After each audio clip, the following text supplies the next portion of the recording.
मित्रों, एक जानकारी आप सबों के लिए बहुत ज़रूरी है। आप देख रहे हैं भूषण भोजपुरिया चैनल को और इसमें चंद्रभूषण भट्ट हम बता रहे हैं कि क्या विशेषता है। बिहार की संस्कृति कितनी समृद्ध रही है, कितनी ऐतिहासिक विरासत है, इसको जानने के लिए थोड़ा सा हम रावण वध पर नज़र डालते हैं कि पटना में बिहार में रावण वध कार्यक्रम दशहरा कमेटी का कार्यक्रम कब शुरू हुआ था, यह दशहरा कमेटी कब बना था। याद रखिए, पंजाबी समुदाय के लोग गांधी मैदान में रावण दहन की शुरुआत किए थे। कब की ये बात है? 1947 में, जब लाहौर के पास गुजरेवाला से पंजाब सिंध के हजारों परिवार वहाँ से पाकिस्तान से जब उजड़ कर पटना पहुँचे तो पटना में उन्होंने अड्डा बना लिया और वहाँ से कहानी शुरुआत हुई थी 1954 में। यानी 1954 में दशहरा कमेटी का गठन हुआ था। 1955 में पहली बार गांधी मैदान में रावण वध कार्यक्रम हुआ था दशहरा कमेटी के अंतर्गत। सोचिए कितनी बड़ी बात है कि कितने पहले से हम लोग जागरूक होकर के सांस्कृतिक विरासत को आगे बढ़ाते रहे हैं। 300 रुपये चंदा लेकर यह छोटे स्तर पर शुरू हुआ था। 1962 में भारत पाकिस्तान के युद्ध के कारण यह उस साल कार्यक्रम नहीं हुआ। 65 में भी नहीं हुआ, बाकी लगातार चलते रहा क्योंकि भारत पाकिस्तान का युद्ध 1965 में हुआ था। 1971 में भारत पाकिस्तान का फिर से युद्ध हुआ, उस समय भी नहीं हुआ। 1975 में बाढ़ के कारण नहीं हुआ, बाकी बीच के कालखंडों में चलते रहा। 1971 से 75 यानी 4 सालों तक चला, बंद नहीं हुआ था। 1990 में तत्कालीन मुख्यमंत्री लालू प्रसाद यादव इसका मुख्य अतिथि बने थे। 2014 में रावण दहन जो गांधी मैदान में हादसा हो गया था उसके कारण फिर से बंद था। अब फिर से शुरू हो गया दशहरा पूजा में दशहरा कमेटी का रामलीला महोत्सव। यानी इस बार 12 दिनों तक रामलीला महोत्सव के थ्रू मथुरा से आए, वृंदावन से आए कलाकारों के द्वारा रामलीला का मंचन किया जाएगा। बड़ा ही ऐतिहासिक और बड़ा ही भव्य है। तो आप रावण दहन की विरासत को समझ गए कि कब से शुरू होकर कब से चला।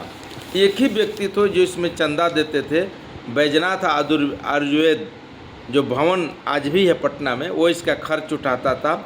अब तक खैर सरकार की तरफ से भी मदद मिलती है और लोग भी इसमें फंड करते हैं। तो बड़ा ही महत्वपूर्ण, बड़ा ही रोचक जानकारी था, इसलिए आप तक हम पहुँचाएँ। आम लोग जो थे वो हनुमान की भूमिका में प्रचार प्रसार करते थे कि दशहरा का कमेटी का कार्यक्रम हो रहा है, आप रावण वध देखने के लिए चलिए गांधी मैदान, और वहाँ पे कमेटी का जो रामलीला होता है उसके देखने के लिए चलिए। उस समय के बड़े ही ये साझी विरासत के साथ सब लोग जुड़े हुए थे। अब आप समझिए कि जो 10 दिनों का दशहरा कमेटी ये 17 वर्षों से रामलीला का मंचन कर रही है, उसमें क्या है, इस बार रावण का दहन का 80 फीट का रावण होगा, 75 फीट का मेघनाथ होगा और 70 फीट का कुंभकर्ण होगा। इस बार और ज़्यादा हो गया, 10 लाख रुपए से अधिक इसमें खर्च हो रहे हैं खाली इसके बम पटाखे लगा करके फोड़ने में। रामलीला की प्रस्तुति क्या है? 22 सितंबर को गणेश पूजन के साथ नारद मोहभंग प्रसंग होगा। 23 सितंबर को पृथ्वी पुकार से राम जन्मोत्सव होगा। 24 सितंबर को विश्वामित्र जी का आगमन होगा, ताड़का का वध उसी दिन होगा। 25 सितंबर को अहिल्या उद्धार होगा, पुष्प वाटिका जानकी राम का मिलन होगा, प्रथम मिलन उसी पुष्प वाटिका में। इसके बाद 26 सितंबर को धनुष यज्ञ होगा, धनुष तोड़ा जाएगा। लक्ष्मण जी परशुराम संवाद होगा, राम जानकी विवाह का महोत्सव होगा। बड़ा महत्वपूर्ण और खास दिन है इस दिन। 27 सितंबर को दशरथ कैकेयी के बीच का संवाद है, जब भगवान राम को वन भेजना है। राम भगवान चले गए हैं वन, निषाद के साथ वहाँ भेंट होगा, उसी दिन प्रसंग ये होगा। 28 सितंबर को केवट के साथ संवाद होगा राजा राम का, और राजा दशरथ का उसी दिन स्वर्गवास भी हो जाता है। 29 सितंबर को भरत के कई का मिलन होगा चित्रकूट में, और वहाँ पे भरत मिलाप, जटायु भेंट और माँ के साथ जो अनबन भरत जी का हुआ है उस दिन वो दिखाया जाएगा। 30 सितंबर को सीताहरण होगा, जटायु का मोक्ष मिलेगा और सबरी को भगवान राम का मिलन होगा, बाली का वध होगा उसी दिन। 1 अक्टूबर को अंगद रावण संवाद होगा, लक्ष्मण जी की शक्तिबाण लगेगा, हनुमान जी का संजीवनी बूटी लेके दौड़ेंगे तब लक्ष्मण जी को बचाएंगे। 2 अक्टूबर को रावण कुंभकर्ण मेघनाथ का दहन होगा यानी दशहरा, और 3 अक्टूबर को भरत मिलाप होगा, श्री राम जी का राज्याभिषेक होगा, राजा के तौर पे बैठेंगे और राम राज्य की परिकल्पना करने वाले, राम राज्य की तरह सरकार चलाने वाले इस राम राज्य को दशहरा कमेटी के द्वारा दिखाया जाएगा।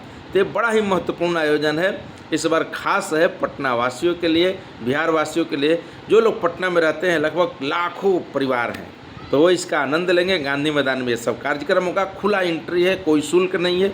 आप आराम से जाइए, कुर्सी पर बैठे एंजॉय कीजिए, परिवार के साथ जाइए, देखिए। कहीं भी आप बैठेंगे आपको पूरी आवाज़ सुनाई पड़ेगी। पूरा टीवी स्क्रीन के जरिए, बड़े बड़े टीवी स्क्रीन लगाए गए हैं जिस पर आपको सब कुछ साफ साफ दिखेगा। तो आप परिवार के साथ आएँ, आनंद उठाएँ, सावधानी पूर्वक रह करके बहुत शांति से इस कार्यक्रम का आनंद लें। धन्यवाद। बहुत ही खूबसूरत सांस्कृतिक गतिविधि है। कैसे भगवान राम सबके दिलों में रचते हैं, बसते हैं, कैसे राज करते हैं, ये सब कुछ इसमें दर्शाया जाएगा, दिखाया जाएगा। आपको काफ़ी अत्याधुनिक, काफ़ी खूबसूरत लगा।